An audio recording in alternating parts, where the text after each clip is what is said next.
So we are in the exercise 7.1 question number 4 की बात करते हैं. Even if I talk about कि भाई ये जो क्वेश्चंस हैं 7th एक्सरसाइज 7.1 एक्सरसाइज के सारे बहुत इजी हैं, राइट.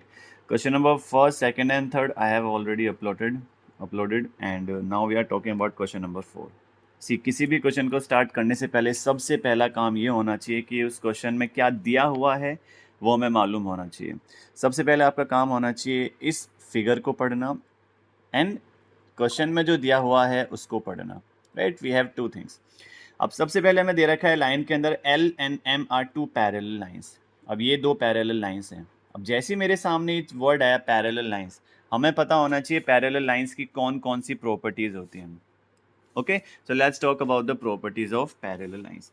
सपोज मेरे पास कोई भी दो पैरेलल लाइंस हैं, राइट. अच्छा, पैरेलल लाइंस की डेफिनेशन क्या होती है?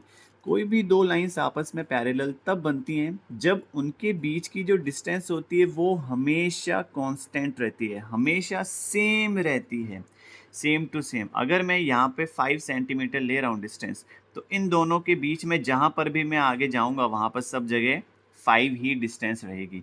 तो एनी इन टाइप्स की लाइंस को हम कहते हैं पैरेलल लाइंस. ठीक है, बहुत ईजी है. ओके, नाउ अब ये दो पैरेलल लाइंस थी, ये ट्रांसवर्सल है, इनको इसको इंटरसेक्ट किया इन दो पॉइंट्स पे. अच्छा, what do you mean by transversal? Transversal का मतलब होता है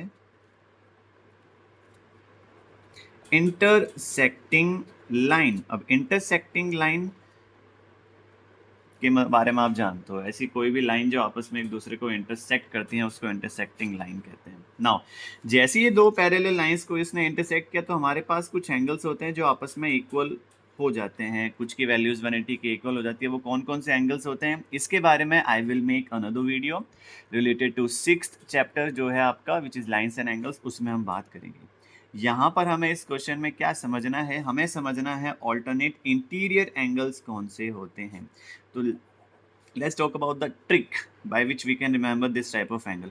तो जहाँ पर भी इस टाइप के फिगर में Z का शेप बन रहा है, या तो सीधा या फिर उल्टा, वहाँ पर कौन कौन से एंगल, जैसे इन दो एंगल्स की बात करूँ, सपोज ये एंगल 1 है, ये 2 है, और अगर इस फिगर की बात करूँ विच इज़ उल्टा Z, तो जहाँ पर भी ये दो एंगल्स बनेंगे वो दो एंगल्स आपस में इक्वल होंगे. By which rule? Obviously the alternate interior angles.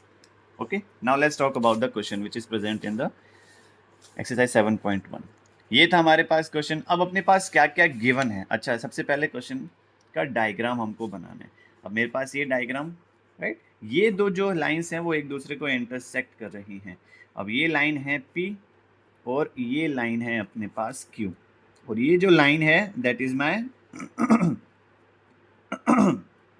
AC. ये है अपने पास D पॉइंट, और ये दो लाइंस हो गई अपने पास पैरेलल.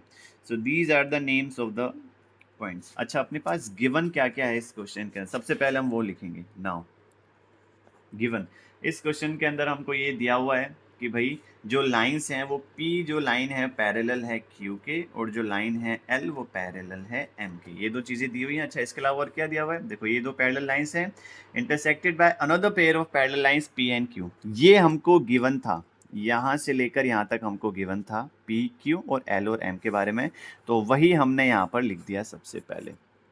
ओके, ये दो चीज़ लिखने के बाद अपने पास क्या है? शो. टू शो, शो क्या करना है? तो शो करने के लिए हमारे पास क्या है कि जो ट्रायंगल्स हैं, ट्रायंगल्स ABC वो कॉन्ग्रुवेंट है ट्रायंगल CDA के. देखो, ये रहा question, show that triangle ABC वो कॉन्ग्रुवेंट है ट्रायंगल CDA के. अब इस फिगर में बात करें तो ABC ये रहा ABC, और CDA का है ऊपर वाला CDA.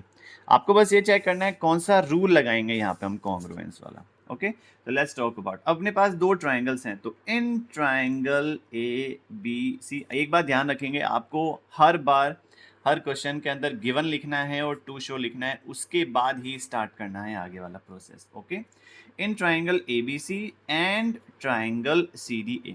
डोंट वरी, ये सारी चीज़ें जो आप लिखते हैं वो गिवन और टू शो ये प्रैक्टिस के साथ बहुत इजीली वे में समझ में आ जाती हैं अगर प्रैक्टिस करो डेली तो. नाउ अपने पास क्या क्या है? सबसे पहली चीज़ क्या है कि भाई ट्राइंगल जो BCA है, अगर इन दो ट्राइंगल्स की बात करूँ, ये वाला एंगल इस एंगल के इक्वल होगा. Why? Obviously alternate interior angles. और अगर मैं उल्टा ले लूँ, अगर मैं ये वाला, अब इस ट्राइंगल का मैं ये वाला एंगल लूँ, वो किसके इक्वल होगा, इसके इक्वल होगा। सपोज मैं इसको 1 दे रहा हूँ नाम, इसको 2 दे रहा हूँ, इसको 3 दे रहा हूँ, इसको 4 दे रहा हूँ, तो I can say angle 1 will be equal to angle 2 and angle 3 will be equal to angle 4। और दोनों में ही हम क्या लिखेंगे, alternate interior angles, alternate interior angles. और उसके अलावा वी कैन से दैट कि भाई बीच की जो ये जो साइड है AC, ये देखो दोनों ट्राइंगल्स के अंदर कॉमन है, तो वी कैन से दैट कि जो AC है वो बराबर है किसके, CA के। वाई, बिकॉज कॉमन दोनों के अंदर है। अब आप ध्यान से देख सकते हो, ध्यान से देख सकते हो, इस इन दो ट्राइंगल्स के अंदर ये अपने पास एंगल आया पहले, फिर ये साइड आई, फिर ये एंगल आया। सेम टू सेम अपने पास पहले ये एंगल आया, फिर ये साइड आई, फिर ये एंगल आया। तो आपको पता है जब भी दो एंगल्स हो और बीच में एक साइड कॉमन हो तो कौन सा रूल लगता है, वापस ध्यान से, दो एंगल्स और उनके बीच की साइड।